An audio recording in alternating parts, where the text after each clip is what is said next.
Hola, somos Condominio, una comunidad cristiana, y te damos la bienvenida a nuestra casa, donde compartimos, reímos, nos equivocamos, perdonamos, agradecemos y sobre todo vivimos juntos el amor de Dios.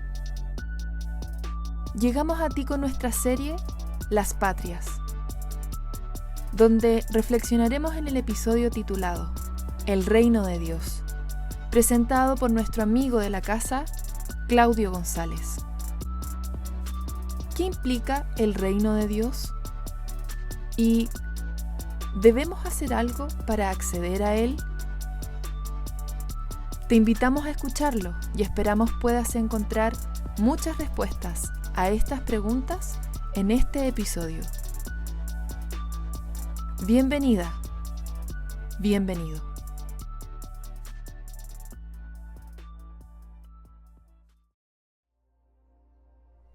Hola, otra vez. Nos encontramos en otro de estos episodios en el que estamos estudiando una temática. No sé si se acuerdan de mí de hace 7 días atrás, o más o menos una semana. Hablamos un poco acerca de una temática que estamos llevando adelante que se llama Las Patrias.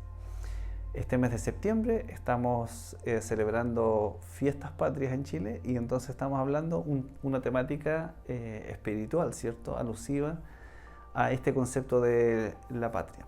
En el primer episodio analizamos un poquito a modo introductivo cuál podría ser un sistema o un reino de Dios, cómo se podría configurar algo así, siendo somos una humanidad tan diversa en pensamiento, en actitudes, en credos, que es una de las brechas más grandes o más difíciles de solventar. Y en esta ocasión vamos a hablar un poco acerca de una temática que se llama el reino de Dios. Y vamos a ir adentrándonos un poquito en este concepto de el reino de Dios o la patria de Dios.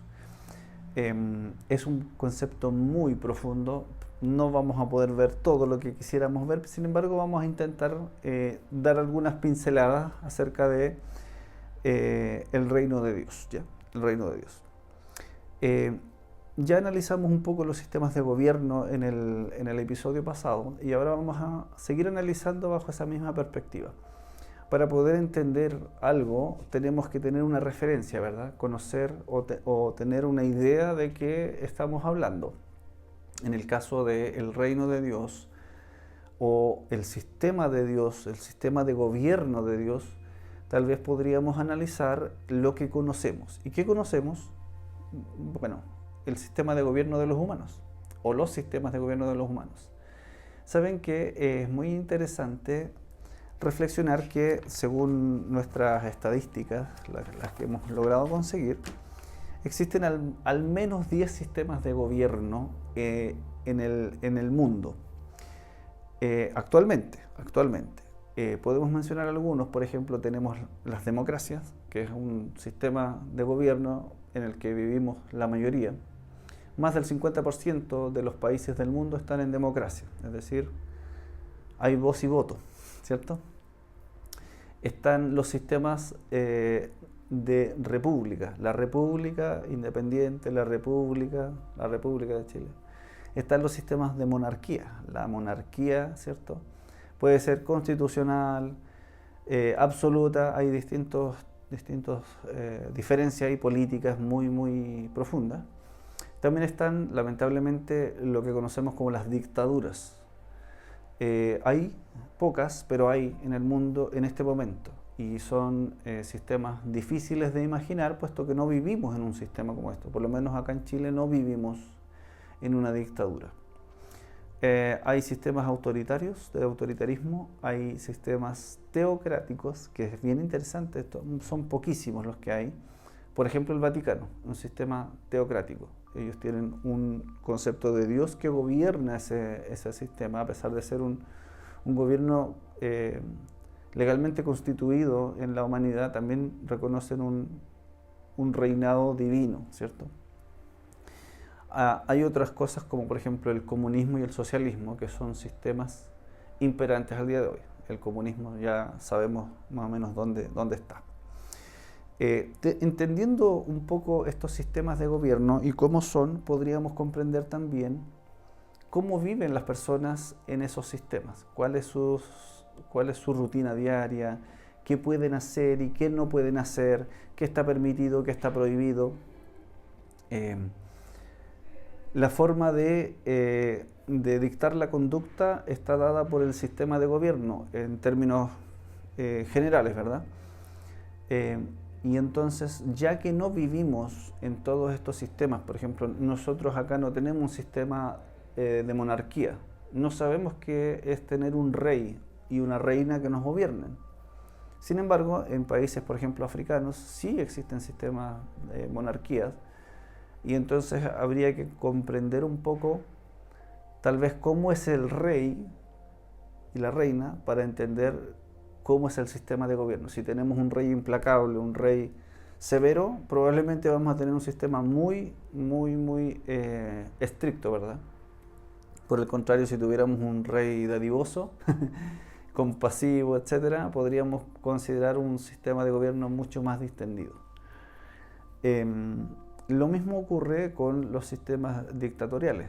Difícilmente podríamos imaginarnos cómo sería vivir un sistema como eso, a no ser que lo vivamos en carne propia, ¿verdad? No es lo mismo que nos lo cuenten a vivirlo en carne propia, ¿ya? Hay una frase de un conocido coach que se llama John C. Maxwell, que dice: un líder es aquel que conoce el camino,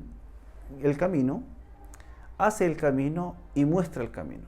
Un líder es aquel que conoce el camino, hace el camino, o sea, traza el camino y muestra el camino. Interesante.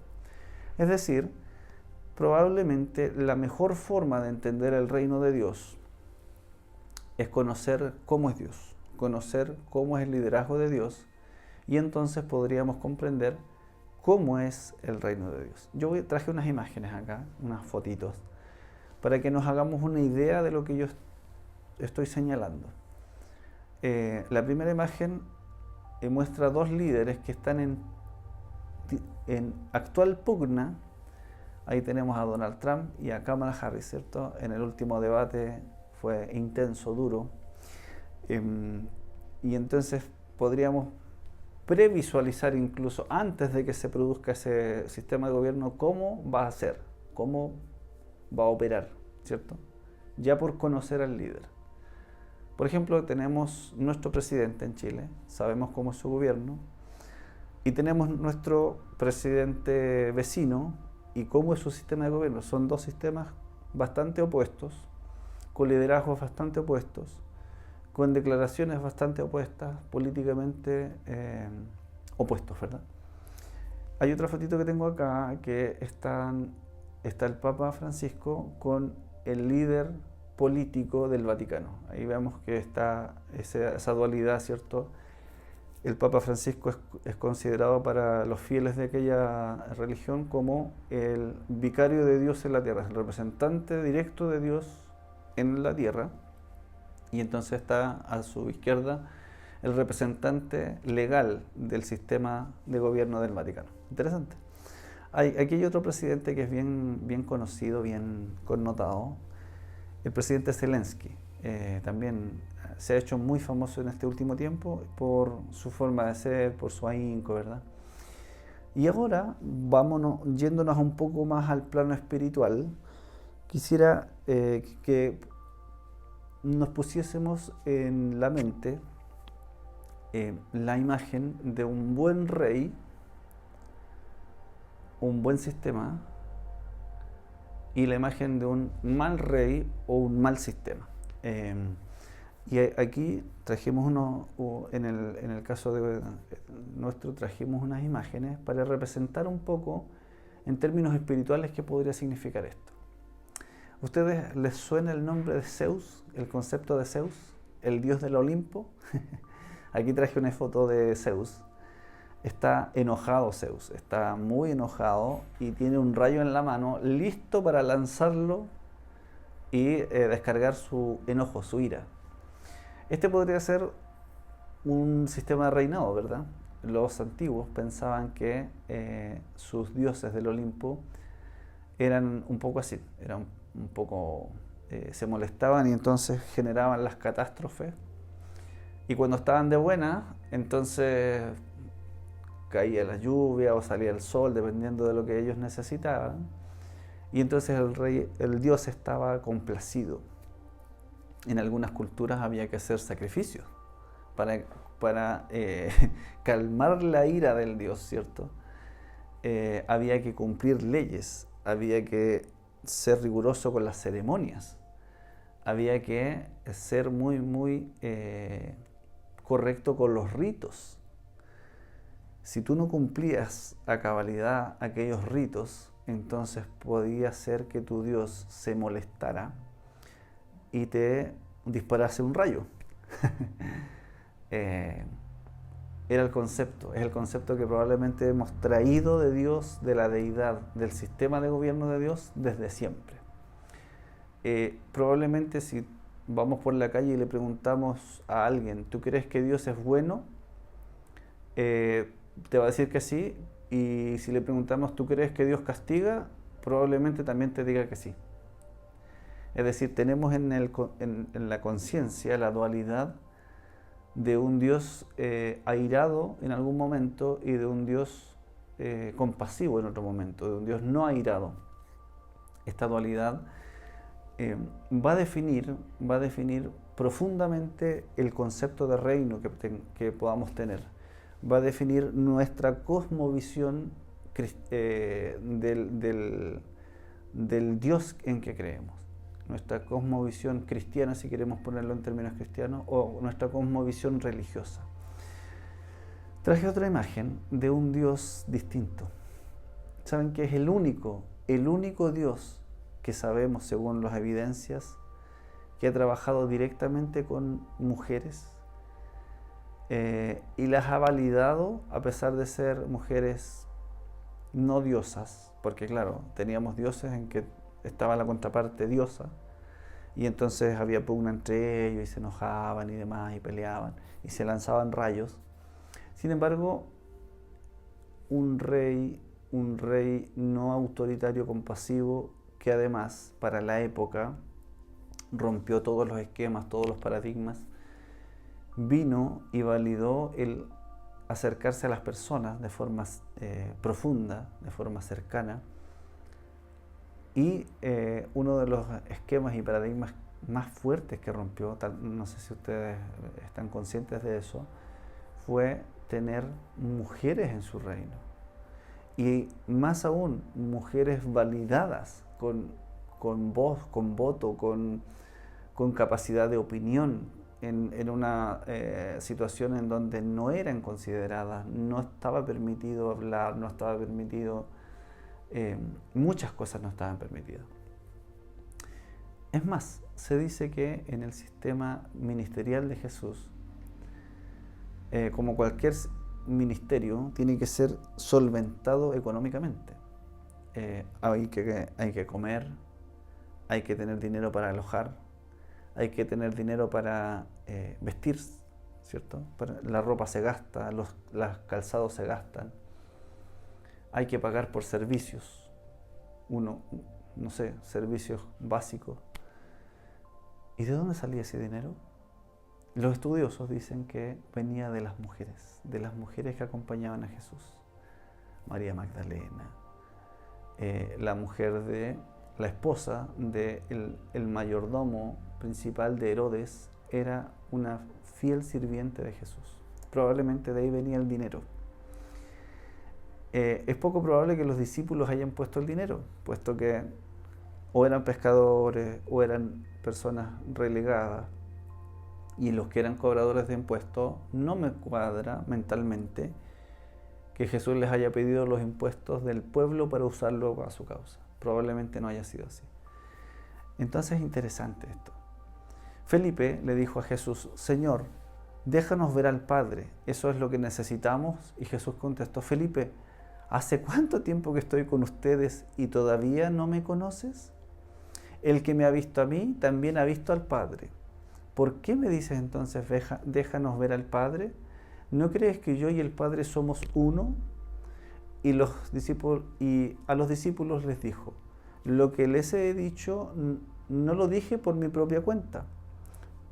Yo solo hago lo que mi Padre quiere que yo haga, y Él hace sus propias obras por medio de mí.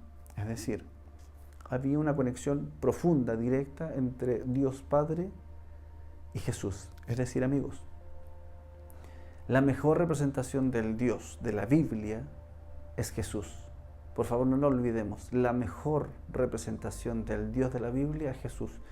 Todo lo que haya ocurrido antes de eso son apenas sombras e ideas de deidades, probablemente muy influenciadas por la cultura de los dioses imperantes en aquel tiempo, que contaminaba la idea del Dios verdadero que es decir, la persona de Jesús es la mejor representación del Dios real. Yo no me imagino a Jesús con un rayo en la mano lanzándoselo a aquellos que le hicieron mal. De otra forma, se hubiese podido librar de la cruz, de todas las humillaciones, de las opresiones. Incluso Jesús dijo en un momento, el Hijo del Hombre no tiene siquiera dónde recostar la cabeza. Es decir, Él no tenía grandes cosas. Fue un Dios de verdad con nosotros, Emmanuel, Dios con nosotros. En otra ocasión Jesús dice, yo soy el camino, la verdad y la vida. Nadie viene nadie viene al Padre si no es por mí. Así dice Juan 14. Nadie viene al Padre si no es por mí. Ahora analicemos el Dios Jesús un poquito, bien rápido. Yo sé que no nos alcanza el tiempo para analizar un poco esta imagen del Dios Jesús. Yo anoté algunas cosas acá. Bueno, era divino y humano a la vez, algo que es difícil de comprender para nosotros, pero entendemos que Él tenía un espíritu superior, una conexión profunda con Dios Padre, lo que lo hacía ser distinto. Por eso las multitudes lo seguían, por eso llamaba tanto la atención. Era compasivo y amoroso, era bondadoso, era un maestro de verdad. Las mayores enseñanzas que podamos encontrar en la historia son del Dios Jesús. Era humilde y servicial, lavaba los pies de aquellos que no se lo merecían, sanaba a aquellos que no sabían que necesitaban ser sanados, perdonaba, aún sanando físicamente, les miraba y decía, tus pecados te son perdonados. Es decir, atacaba el problema de raíz, ese problema que nos complica, que nos tiene angustiados, ese dolor que tenemos guardado. Es el que atacaba a Jesús y te decía, suéltalo, déjalo ir, yo te perdono. Y eso es algo hermoso. Nuestro mediador, nuestro salvador, ¿cierto? Nuestro profeta, nuestro sacerdote, probablemente la persona más sabia y más admirable que ha existido en la historia de la humanidad. Pudiera ser que alguien no valide a Jesús como el Hijo de Dios, no lo valide, pero por lo menos podemos llegar al acuerdo en que Jesús es el personaje histórico con mayor carga moral positiva que podríamos encontrar. Tenemos otros, tenemos a Gandhi, tenemos a la Madre Teresa, pero ninguno se le acerca tanto en el ministerio, las enseñanzas y el sacrificio, ¿verdad? Ahora, si nos vamos al concepto del reino de Dios, ya en el aspecto político, ya sabemos que pinta bien porque tiene un líder bueno, ya, listo, pinta bien. El reino de Dios podría ser algo futuro, algo que va a venir cuando Jesús vuelva en gloria y majestad, como lo vimos la semana pasada. Pero también podría ser que el reino de Dios esté aquí y ahora, y se trate del pasado, el presente y el futuro, ¿verdad? Desde que Jesús vino hasta ahora ha estado conviviendo con nosotros probablemente el reino de Dios. Las enseñanzas de Jesús forman lo que se llama el reino de Dios. Todo lo que Él dijo forma parte de la identidad de este reino, ¿verdad? Y que si es el reino de Dios, sería la soberanía de Dios por sobre cualquier criatura, ¿verdad? como decía yo, el presente, el pasado, el presente y el futuro. Justicia, paz y felicidad absoluta. Eso ya lo habíamos hablado la semana pasada. Un sistema de gobierno gratuito, accesible, que no discrimina condición psicológica, o sea, socioeconómica, condición de salud, no discrimina género, no discrimina incluso por aquellos relegados, porque en ese tiempo, cuando Jesús vino a hacer su ministerio, había muchos que estaban fuera, no estaba permitido. Sin embargo, Él los aceptó, los acogió y les dijo: tus pecados te son perdonados. No importa lo que hayas hecho, ¿verdad? No importa lo que el resto te juzgue por creer que hicieron o por lo que hiciste en realidad, yo te acepto igual, ¿verdad? Ahora, ¿quién no es el reino de Dios? Se me acaba el tiempo, pero ¿quién no es el reino de Dios? Aquí en el ahora, en este momento en el que estoy transmitiendo, el reino de Dios no es un lugar físico aún, ¿verdad? Puede ser que más adelante sí se convierta en un lugar físico real, por lo menos aquí en este mundo. Probablemente, y creemos por fe que es un lugar físico en algún otro lugar del universo, probablemente. No es exclusivamente algo del futuro, podría ser, es una condición actual. Nosotros podemos comenzar a vivir en el reino de Dios aquí y ahora, ¿verdad? ¿Qué otra cosa no es el reino de Dios? Bueno, no es un sistema político, eso es lo mejor. No está dominado por el ser humano, no tiene esas manchas que tiene la humanidad, que las peleas políticas, que yo dije, que me robé el dinero, que mentimos, que engañamos y que hacemos todas las artimañas necesarias para llevarnos una tajada y nos quedamos con algo que tratamos de sacar o perjudicar a otro. Todas esas son condiciones humanas que no son características del reino de Dios. Si analizamos el Sermón del Monte, que probablemente es una de las enseñanzas más interesantes del reino de Dios, vemos todo lo contrario. Humíllate frente a quienes te hacen el daño, haz el bien a los demás. Cosas admirables, ¿verdad? Y otra de las cosas interesantes es que el reino de Dios no puede ser adquirido por méritos. Durante toda la Edad Media se pagaba por ser parte del reino de Dios. Se hacían tremendas campañas militares para conquistar lugares en el nombre de Dios. Nada de eso significa o simboliza el reino de Dios, nada de eso. Y anoté otras cositas acá interesantes también. ¿Qué es el reino de Dios según la Biblia, según lo que Jesús mismo dijo? Por ejemplo, es una semilla de mostaza. Dice, el reino de Dios es semejante a una semilla de mostaza. Y voy a parafrasear porque es mucha información. Es pequeña al principio, pero llega a ser grande y llena todo a tal punto que las aves hacen nido debajo de él. Es decir, el reino de Dios es algo progresivo, algo que te llega, lo conoces, te impregna y te motiva a seguir adelante hasta llenar completamente tu vida. Y la vida de los demás, eso es algo muy lindo. El mismo concepto está en la levadura. Es algo que se va, como la levadura del pan, ¿verdad? Se va fermentando hasta que llega a estar leudado, hasta que llega a estar listo. Es algo que se va germinando dentro de ti, como las semillas, ¿cierto? Como una semilla que se va cultivando hasta que llega a estar madura. Es como el tesoro escondido, es como la perla perdida, es como ese tesoro de inmenso valor incalculable que tú has perdido o no sabes que está ahí y la encuentras y lo único que debes hacer es luchar por ella, ¿verdad? Es como una red. El reino de Dios es como una red. Todo esto que estoy mencionándole está en la Escritura, está ahí en el Evangelio de Mateo, capítulo 13 en adelante, lo pueden encontrar en las parábolas. Es como una red que atrapa a todas las personas, sin distinción, sin distinción. Ya vimos la semana pasada que este reino, esta salvación es para todos, sin distinción, para todos. No importa el proceso, probablemente sea un proceso muy largo para llegar a ese mismo punto. Cada persona tiene un proceso distinto. Ahora, querido amigo, en resumen, hay buenas noticias. El reino de Dios no depende de los seres humanos, por lo tanto no está manchado por nuestra bajeza, ¿cierto? El líder supremo del reino de Dios es Jesús, la mejor persona que ha existido en la humanidad, la mejor representación del Dios verdadero.